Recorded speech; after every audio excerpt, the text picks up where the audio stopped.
Hey, good evening, everybody, and welcome to our weekly show. We call it Three Broke Guys Handicapping, where we review one of the top racing cars from around the United States. We will select a four-race sequence from that track and attempt to come to a consensus on a pick four ticket.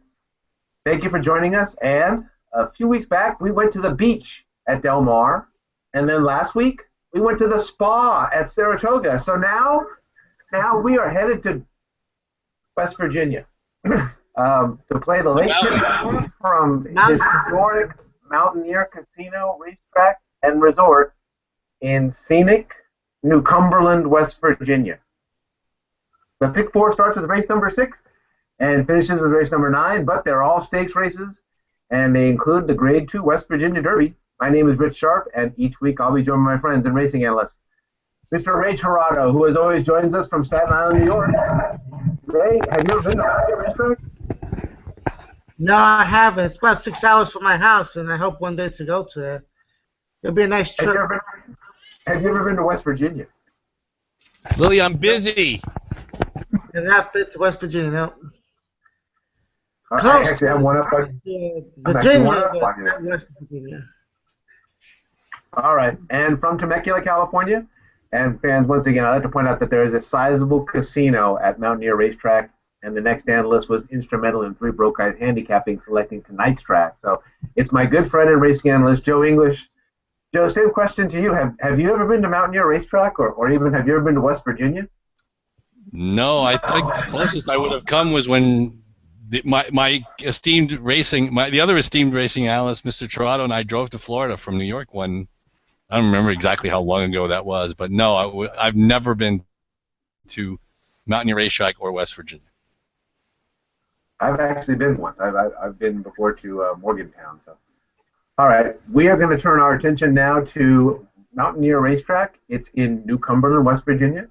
We've been talking about a weather analyst, and right now we have someone who is preparing, I think, to send us their audition tape. So hopefully next week, we will have a different person to go ahead and do this weather report for you. But for now, I will take one last crack at it. The forecast for tomorrow in New Cumberland, West Virginia. The forecast is for partly cloudy skies. There's a stray shower or thunderstorm is possible, and they have a high of 87 degrees overall. Looks like a fine day for racing. A total of 9 races, and they are all stakes on tap for Saturday, 9 for 9. For tonight, we are focused on the pick 4 that begins in race number 6. It concludes in race number 9. Gentlemen, the gates are locked and loaded. Shall we go ahead and get started?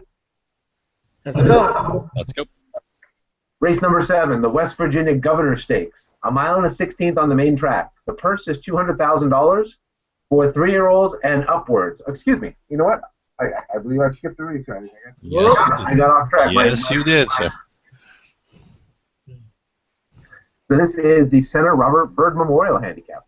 It's 6 furlongs on the main track. The purse is $100,000 for 3-year-olds and upwards. 11 starters, and your morning line favorite at 5-2 is in post number 4.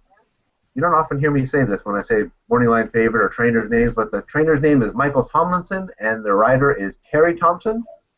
Ray, by process of elimination, your zip code is closer to New Cumberland than either Temecula or Marietta, so that's why you go first tonight. That's how it works. All right, it's a little drive, but we'll make it there one day. 6 hours. All right, this race we got a nice little sprint, and to start off the pick 4, we're gonna start off with I like number 7, Wilbo, morning line favorite, 4-1. No, that's the morning line, 4-1. He came off of his 2.5-month layoff to come charging in the Iowa Sprint Handicap. He just missed by 3/4 of a length. He finished in 3rd. He could move forward off that race.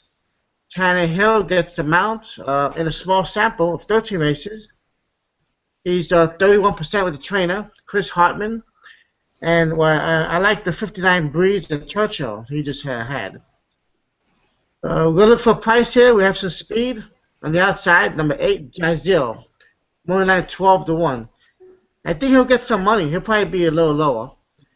He has speed. He finished second by 8 lengths last year to work all week in this race. Who became actually a Breeders' Cup Sprint winner. Luis Quinones going to get him out of the gate, and hopefully Him and Tommy Mills will click. They're clicking at top 20%. He likes Mountaineer. I mean, he's 6 for 16, and he's 12 for 14 in the exacta. We'll hit the morning line favorite as a third choice. Number 4, Candip, 5-2. Actually, he won the Iowa Sprint Handicap, where Wilbo was third. He's in good form this year. He's 6 for 16 at 6 furlongs, and Terry Thompson stays after his last win. He stays on the mount. So his 8 picks, I'm gonna go with 7, 8, and 4. I'll be 3 deep in this race. Joe, what are you gonna say about this race? You pretty much covered my top 2 picks. Wilbo is my top selection as well. He's a 4-year-old who could be getting better, and like you said, pretty much everything you said was right on the mark. And he actually had another drill. The one before the 59 was in 47 and 2 a week before. So obviously we're thinking on the same wavelength. My second pick was Candip, and they would both be A picks for me. Tomlinson's good with the third start off the layoff. He's got a positive ROI, and chances are I think he's going to get first run. The only difference in this race and the race in Iowa was that Candip actually now draws inside of the 2 contenders that he beat that are running today. When last time he was able to sit on the outside and watch what developed inside and make his move accordingly. So this time he may have to work out a little bit more of a trip, but he's probably the best horse in this race. So I went 7-4 with my A picks. And I want to mention the 9, though I don't like him as much. I figured the 3 horses that ran in the Iowa Sprint were probably the best of this group. He beat Candip 2 races back, and again he's the one who gets the advantage of drawing the outside this time, as opposed to Candip, who drew outside last time. Corey Lanery knows him. He's been on the horse before. The only thing I'm concerned about was that last race. I thought if he was in good form and he was healthy and everything going well, I thought he should have won that last race. And he's been running every so often, every 3 weeks, every month. So I'm kind of wondering if he's just over the top and maybe in need of a break. I would use him only because I think the Iowa Sprint handicap race is a little bit classier than everything else that's running in this spot. But I kind of think he would need a break. So I would just go on. If I had to go too deep, I'd go 7-4. If we had the budget to include the 9, I would. But he's not going to be a super strong lean for me. He's really the third choice of the 3. So I'd go 7, 4, 9 in that order, with 7 and 4 being A picks. And basically, I'm taking the 3 from the Iowa Sprint handicap. So Rich, I'm not sure where you're headed with this. Take it away. I just used the 3. You've already got the 4 and the 7, so I had those 2 in there. I did use the 9, so I didn't use the 8. I just went with the 9, which is WB Smudge. That last race, he actually started off on the rail down there in that Iowa Sprint handicap, so we'll give him a break for being on the rail. This time he gets to switch to the outside. Before that, the horse had certainly been pretty solid in all the races before that, so I had 4, 7, 9. But yeah, nothing to add on either the 4 or the 7 for you, and only choosing the 9 over the 8, I'm assuming. So did you guys both have the 4, 7, 8? No, Ray had the 8. I did not use the 8 at all. You had the 4 and the 7. Yep. Okay. All right, so Ray's got 4, 7, 8, Joe's got 4, 7, and Rich had 4, 7, 9. And we are moving on to, hold on. Now it's the West Virginia Governor Stakes. Sorry about that. This one's a mile and a 16th on the main track. The purse is $200,000 for 3-year-olds and upwards. 12 starters, and your morning line favorite is one of the original 3 Broke Guys horses. It's our old buddy, It's Marvelous. He's in post number 5 for Mike Maker and ridden by Florin Giroux. He is your 3-1 morning line favorite. I'd be willing to bet none of us could name the governor of West Virginia, and we'll probably all be able to tell you the winner of this race. I'm going to turn it over to Mr. English. Joe, who do you like in the governor stakes? Who's the West? I didn't even know West Virginia had a governor, to be honest with you. No idea. Well, I actually am. I know Smarvelous is an old 3 Broke Guys favorite. We've actually handicapped, if I recall, 3 of his last 4 races We've done pick fours with him involved. Unfortunately, the one time he win, we didn't have him, and I think the other times that we did use him, he did not win. So he's kind of got that bugaboo for us anyway. I decided to go against him. I went, unfortunately, well, not for, unfortunately, I guess we'll know tomorrow. I went with the 9, Majestic Affair, for some guy we've heard of, Chad Brown, and Kendrick Carmouche, who comes in for the mount. He's 6-1 on the morning line. He was solid in a stakes, minor stake at Parks last time out. The last time he won was with Kendrick Carmouche in the saddle, and since he's returning today, that's always a good angle.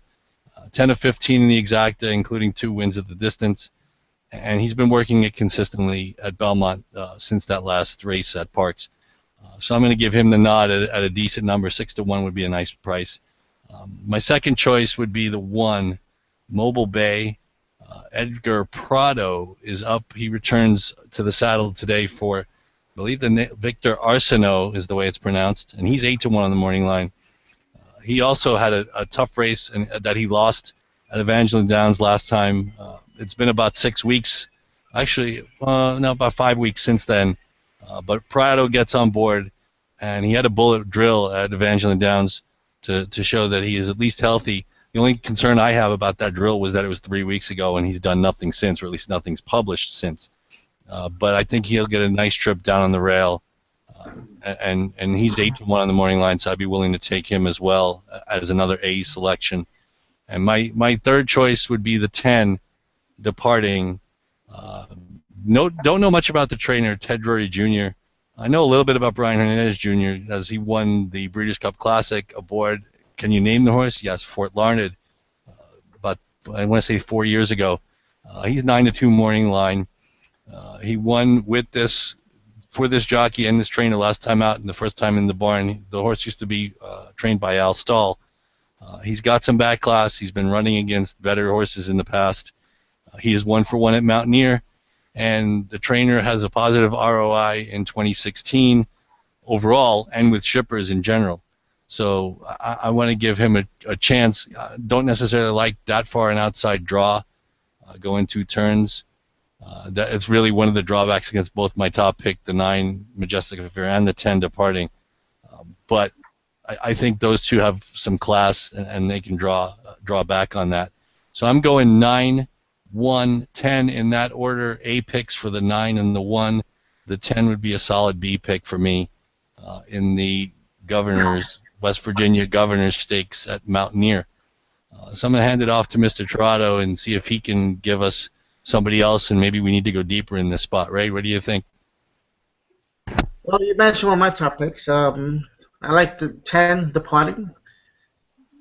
He's off to win the Schaefer Memorial. He's 1-4 in the Mountaineer. That happened actually was the 2013 West Virginia Derby. So he got some class. He likes the track. Actually won $450,000 already on this track, so he's already ahead of the game. Yeah, Thomas Shore is good shipping the horses, 30%. Used to be with Albert Stahl.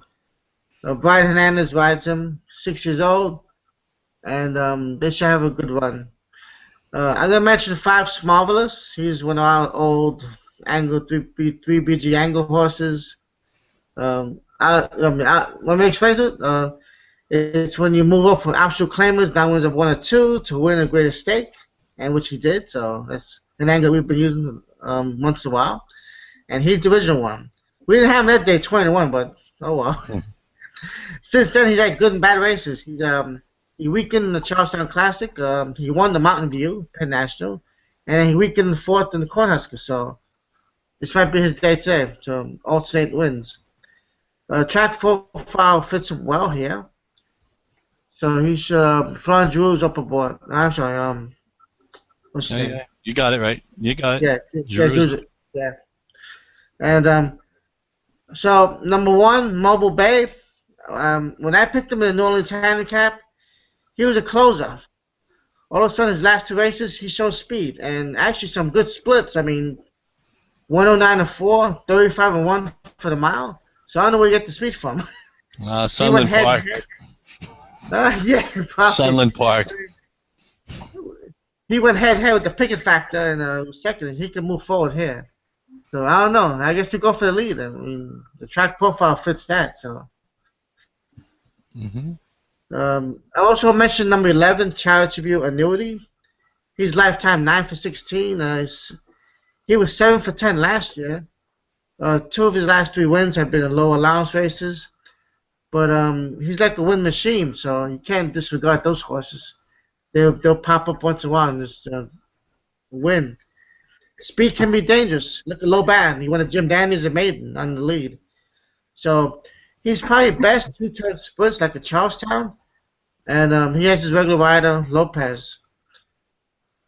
So those my A picks would be 10 and 5, and the B pick would be 1 and 11 for me. So Rich, the West Virginia governor, who is he? I don't know. Bob Baffert. I'm lucky to the California governor. Yeah. All right.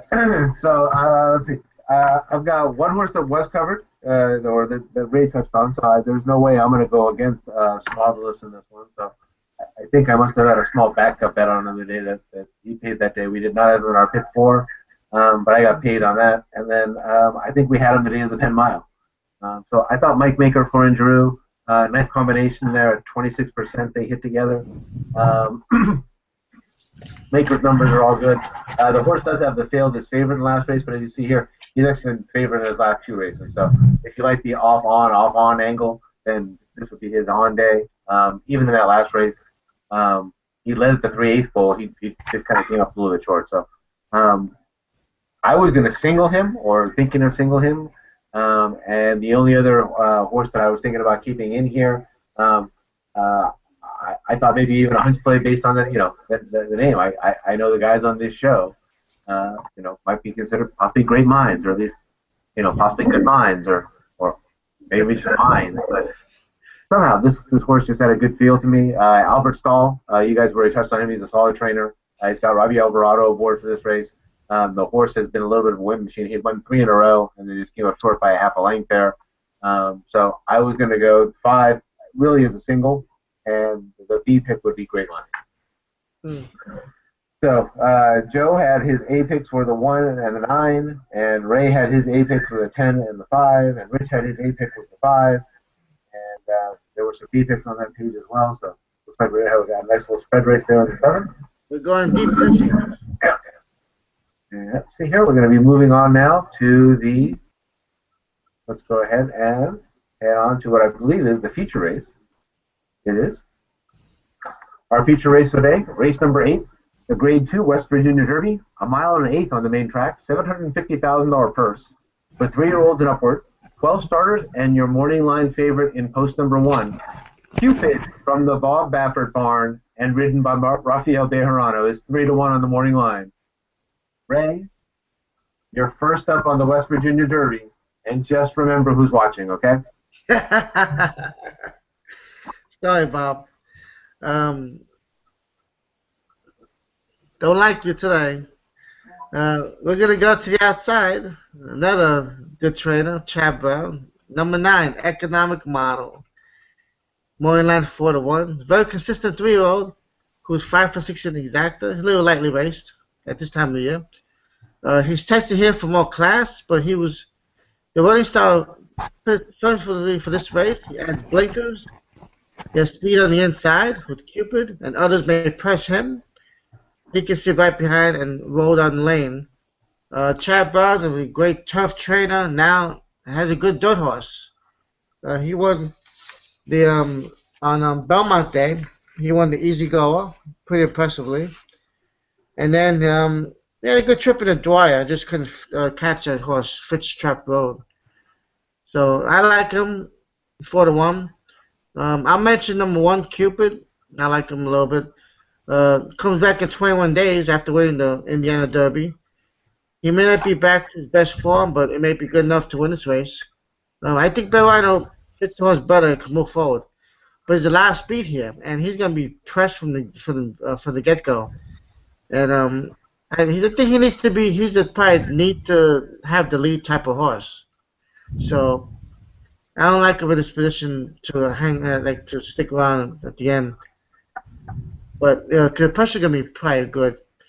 And if the pace is good, well, we got on the outside, number 12, sudden breaking news. You know he'll be flying. He won the Southwest off a layoff. The distance suits him to a T, and he'll close from 10 or 15 lengths behind. Luis Quinones is rising well. So those are my three horses, 9, 1, and 12. Economic on top. All right, Joe, West Virginia Derby, who you like?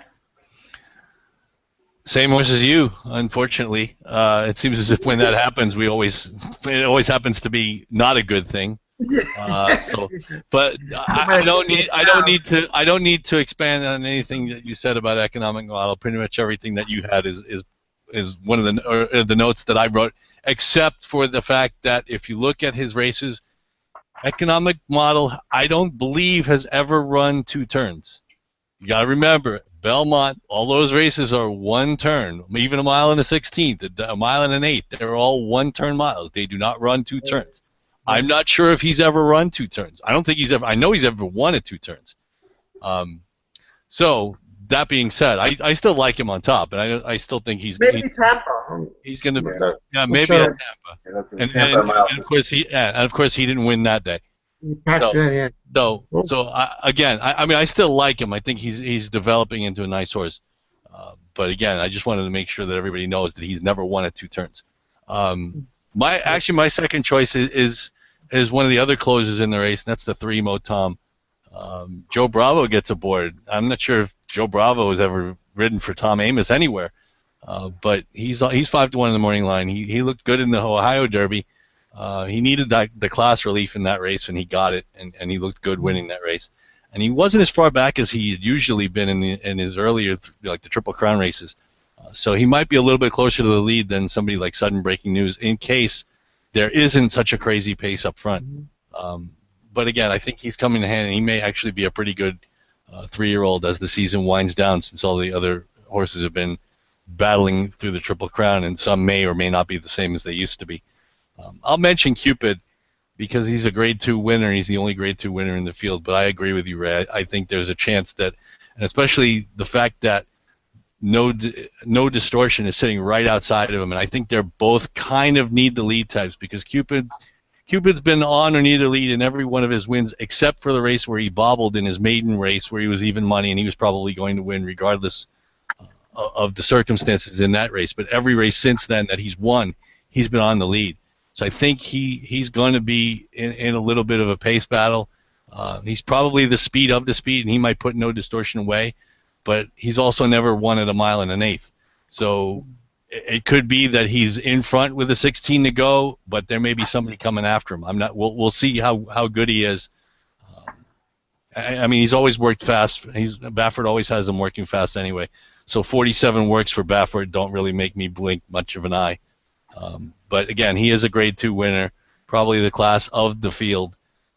So you got to give him a little bit of respect. But again, I think he's got a chance to be overbet here, and he may be a pace casualty at the end. Like again, he could probably finish underneath, but I think somebody will come get him, either Economic Model or Motom. So my top pick is the 9 Economic Model. He's my only A.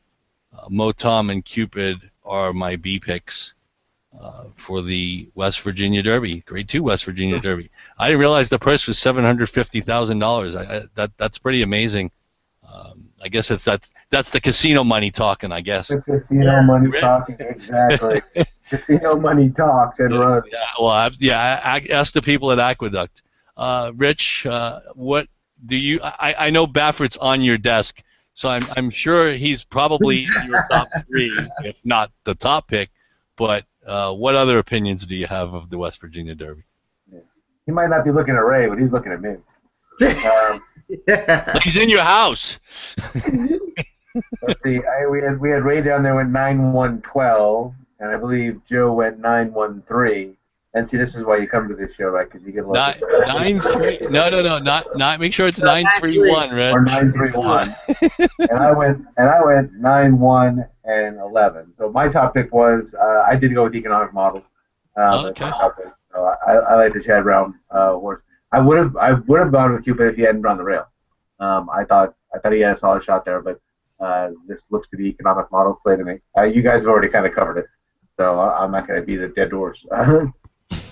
The third place horse for me would be Foravamo, I believe is how it's pronounced. And just a solid horse, a closer. I believe he might clunk up there and get third, in this race. So I had him on my card as well. I think it's Forever. I think it's Forever Mo. Forever Mo, that's right. Forever Mo. It's called Forever Mo. As in Uncle Mo. Uncle Mo. All right. So again, Ray with 9, 1, 12. Joe with 9, 3, 1, and Rich with. And again, my pick was 9 on top, 1 underneath, and the 11. Chad Brown's not going to be happy with us tomorrow. I hope he's one of our viewers and he's shaking his head. We like his horse. That's the problem. All right. We can do one more. I'll come back to first. Jinx. I'll come back to everybody. And we are on to race number 9, which is the West Virginia House of Delegates Stakes.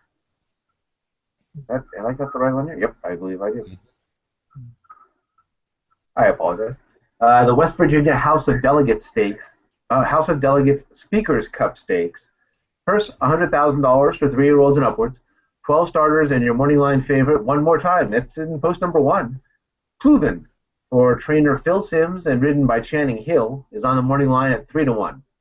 All right, Joe. The last of 4 stakes, 3 of which have political themes.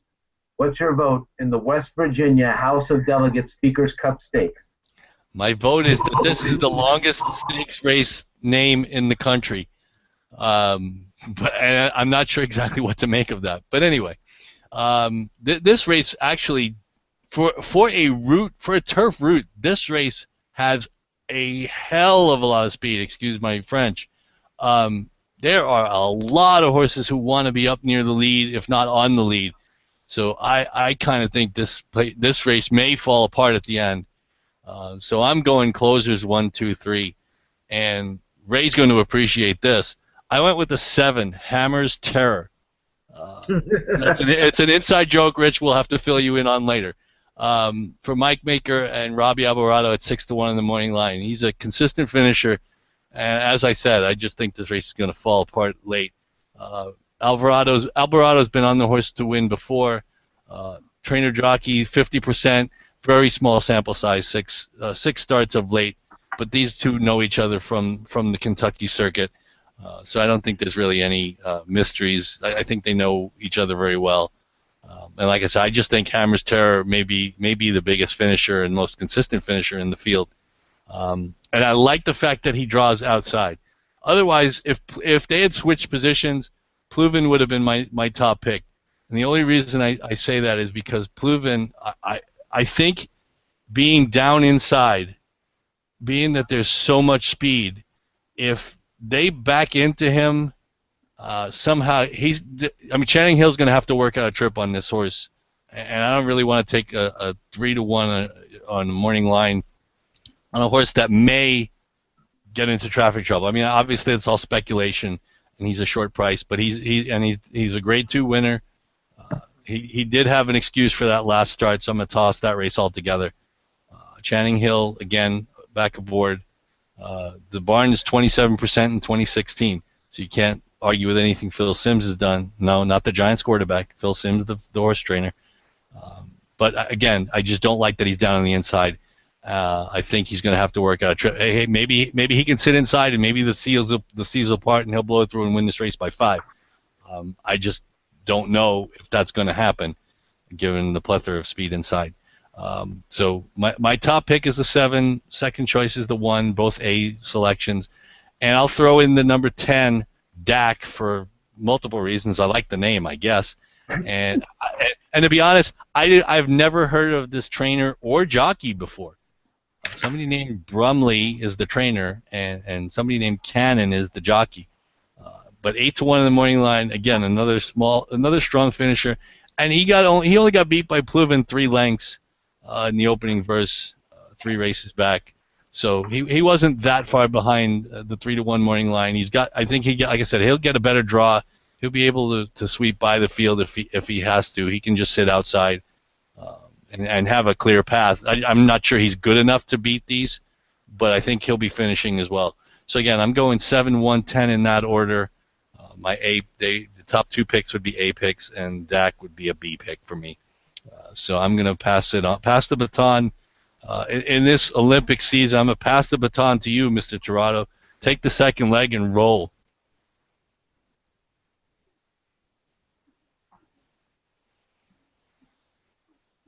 Hello. Oh man, Okay. we're all over the place here.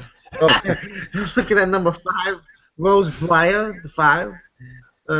Second last year in the same West Virginia House of Delegates Speaker Cup in front of the Pope like that. He's back here for another run with Florent Giroux. He has speed. He could be on and near the lead. He's 3 for 4 this year. Nice to see James Tabelli, who's like a trainer mammoth, ship over here. At this distance, 17 starts, 10 wins in 6 seconds. So that's pretty good. Outside, way outside, big race day, number 11. Watch your own barber. You got the Ramseys. Here they are, leading owners for, I don't know, many years, for who knows. But this is another speed type who can sit right behind the pace. Second in the Barbados Cup, Gold Cup. Yo, out there. Definitely at the race. After that, in Churchill, he had a nice race in the Indiana Derby undercard, and at 10-1, he could run well here. It's the third race off the layoff, so beware the Ramseys. Yeah, I can see that. Those are my A picks, 5-11. A B pick, I'm going way far. I mean, like you said, Joe, sometimes the race might fall apart. And up, he's 20. This horse can just pick up the pieces. He's trying to break an 8-race losing streak. Hey, why not tomorrow? He could pick up a lot of ground. He picked up a lot of ground 2 back and weekend. What was you talking about, man? Blop, number 2. Okay, go ahead. Larp. Yeah, Blop. My brother. He was 5 wide, closing in his last. So, who knows? Yeah, look at it. He's one of those horses who could come hard and fast, and if the race falls apart, you never know. Carmouche, rides well on the turf. So, I know it says 6%, but I've seen him win some big races on the turf over in Saratoga. But those are my picks: 5, 11, and 2. Rich, I guess you could mention the other horses in the race. They were the all button. As it turns out tonight, me and you are going to be on the same horses here in the finale. Ray, I actually only went 2 horses deep here. If I would have used the third one, I would have eaten the chalk as well and on the proven. But my first pick, and I went the exact opposite way of Joe. So that's sometimes why you come to Three Broke Guys Handicapping. Every once in a while, we're on the same horses and the exact same picks, and every once in a while we just go completely opposite. Joe saw all the speed and said, nope, it's going to break down. I went back to the back page and looked it up and said, no, there's a 50% chance that it's not going to break down, and that speed just wins these races. It's only 50, a mile. 50. Yeah, it's only a mile and 70 yards, and I bet you anything it's one of those races where the fastest horse wins. It looks like it's this horse called Rose Breyer. Ray already covered it for you. Winner of 4 of the last 5. The one loss there is just by 1 length, and kind of like a flat finish or a blanket finish for the horses. All right at this distance. Like Ray said, I guess that's pretty good, right? 17 starts, 10 wins, 6 seconds. The horse obviously knows what to do. So I went with number 5, Rose Breyer. Although, and again, Ray kind of covered it already as well. It was a tough pick for me because it was almost one of those flip a coin. Because back here is number 11 with Corey Lannery and Michael Maker, who hit 29% together. Michael Maker's stats are all good. And you see the admonition there, beware the Ramseys, especially on big stakes days. Even in West Virginia, beware the Ramseys on big stakes days. So this horse has done a good job. Yeah, been sharp, right on top of the line. They fly. And then if I had to do it, if I was forced to go 3 deep, I at that point in time, I would have eaten the chalk. I would have liked Pluven a lot better. Again, it's just not buried all the way down on the rail. So Joe kind of covered Pluven a little bit, so you heard that one earlier. I went, Ray there went 5-11-2. Joe went 7-1-10, I believe. And I went 5-11-1.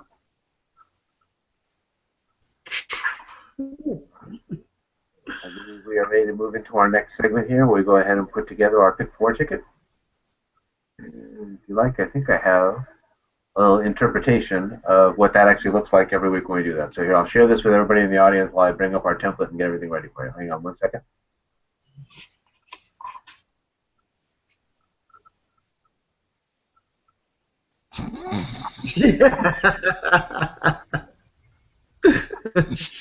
Best movie ever. All right, here we go, folks, from the 1989 movie Let It Ride. And again, this is my impersonation, at least, of what the three broke guys look at the handicap each week when we come to this part of our segment.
And as Joe kind of already shared with everybody, I agree with you, Joe. That's Except that we couldn't hear it. It was the best movie ever. Oh, you couldn't hear it? No. All right, so next time I will have to get the volume going. No, Make sure you put your dryness in that position. It doesn't matter. I could probably quote what they were saying anyway. Oh yeah. I keep mentioning myself. Next time, if the volume isn't working, just let me know. I'll speak it word for word. Really goes to show you how badly I messed up at that one point in time that I had all that time off. I actually didn't even get a chance to watch Let It Ride.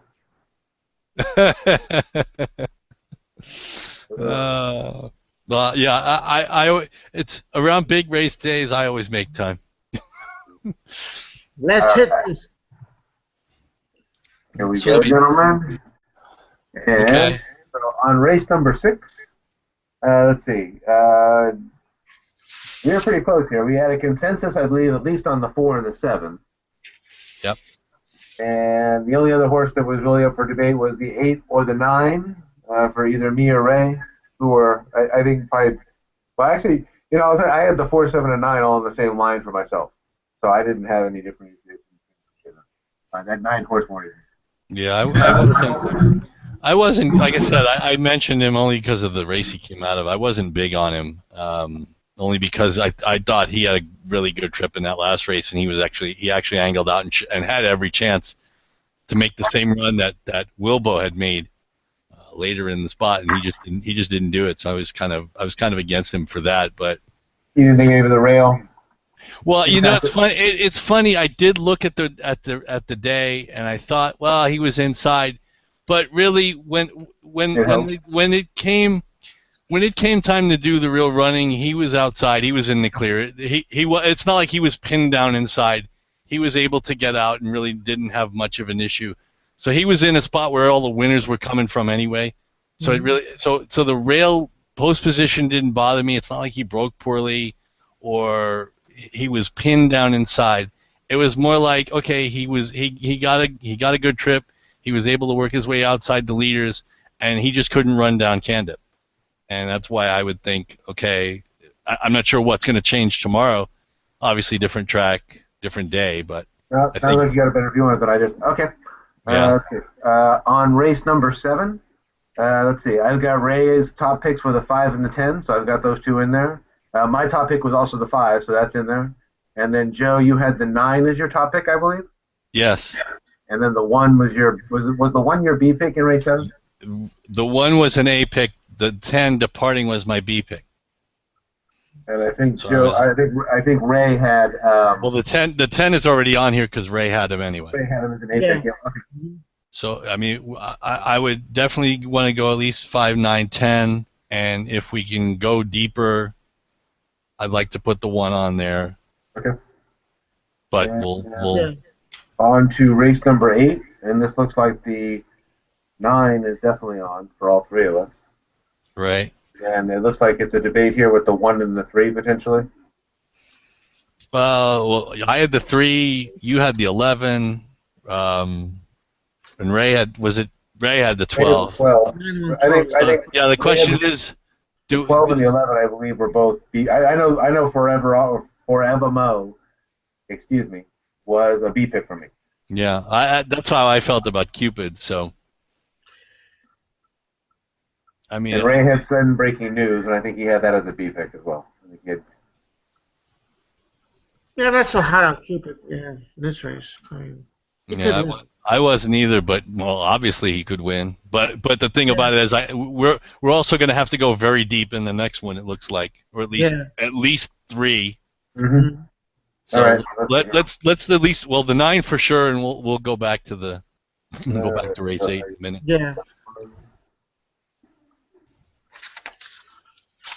The last race we have all over the place here.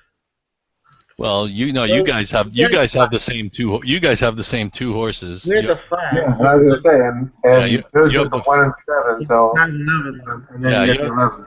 Right. You have the 5. You both have the 5 and the 11. Right. And like I said, I went 7-1 with my A's. And honestly, if I have to toss one of them, wow, I would hate to toss Pluven because he's I don't know. No, that's good for. That's fine. That's fine. So we can actually go back to race 8 if I want to. Oh, okay. I'm sorry. I wasn't looking at the screen. Oh, I'm sorry. No, it's okay. You can see my screen? Yeah, no, I can see it. I was looking at my notes as opposed to the screen. That's why I didn't see that you had both of them up on the screen. So this would be 4 by 4 by. So that would be 16. Yeah. If we wanted to add somebody in race 8, we'd have to double it to 32.